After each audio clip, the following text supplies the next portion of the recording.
It's time to have a conversation about the conversation that too few homeowners actually have with their roofer. So we had a homeowner reach out to the office saying that they had a leak that was coming inside their home from the roof. And so I drove out there, did an inspection, determined where the leak was coming from, and provided them an estimate. So they got the estimate from me. They said, hey, estimate looks good, agreed upon the price and all that kind of stuff. And, there's rain in the forecast. And so it was pretty urgent that they needed this fixed. Otherwise, damage would continue inside their home. And so I rushed to the supply store to get the necessary supplies so we could do this repair. In the meantime, my office had sent an invoice for the 50% of the repair cost, the deposit, so we can get the work done. And so I'm at the supply store, literally there to get the supplies, and I get a text that, hey, just received the invoice, I think we're going to wait, which was a surprise to me. I mean, they have a problem, have the solution, determine, what the solution was, and everything was going great. And then now they want to wait, and keep in mind that there's rain on the way.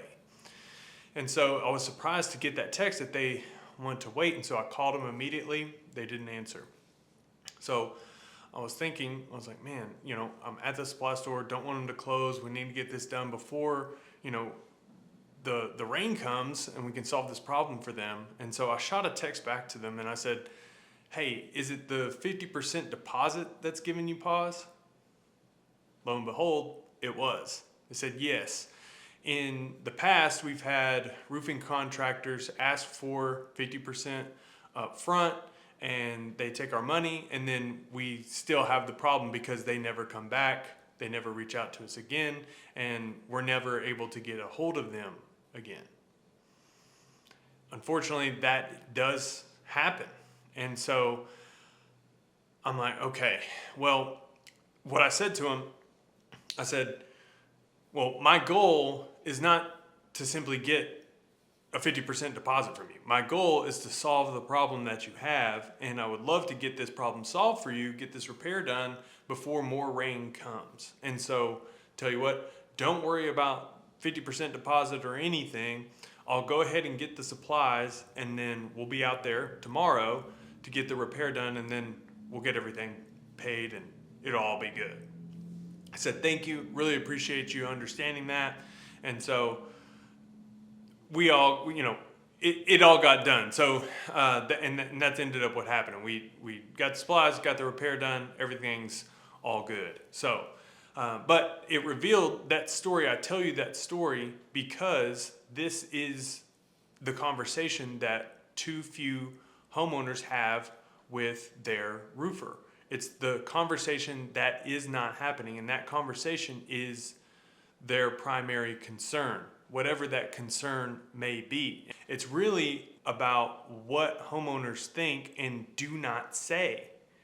And so I wanted to bring this conversation up because the conversation that you're not having with your roofer is the exact conversation that you need to have. People think that the conversations that we're having are all about roofs, which for the most part is true, but a lot of times the conversation really comes down to trust. The roof is just the thing that brings two people together. But in order for anything to happen, these two people have to trust each other. I've got to trust that the homeowner is going to pay when we send an invoice, and the homeowner's got to trust that the roofer is going to do what they said they will do and solve whatever problem they're looking to get solved. It becomes more about who can I trust? How do I know this company is actually legitimate? How do I know I'm not making a mistake? These are reasonable questions that really do need to be answered. So I'm making this video to encourage you as a homeowner to ask these questions. If you're worried about making a payment up front, then say that and share the experiences that you've had or maybe even heard from friends or family or social media or what have you. If you're worried about the bad experience that you've had in the past, verbalize it. The answer that the roofer gives you will tell you so much of what you need to know about the roofer and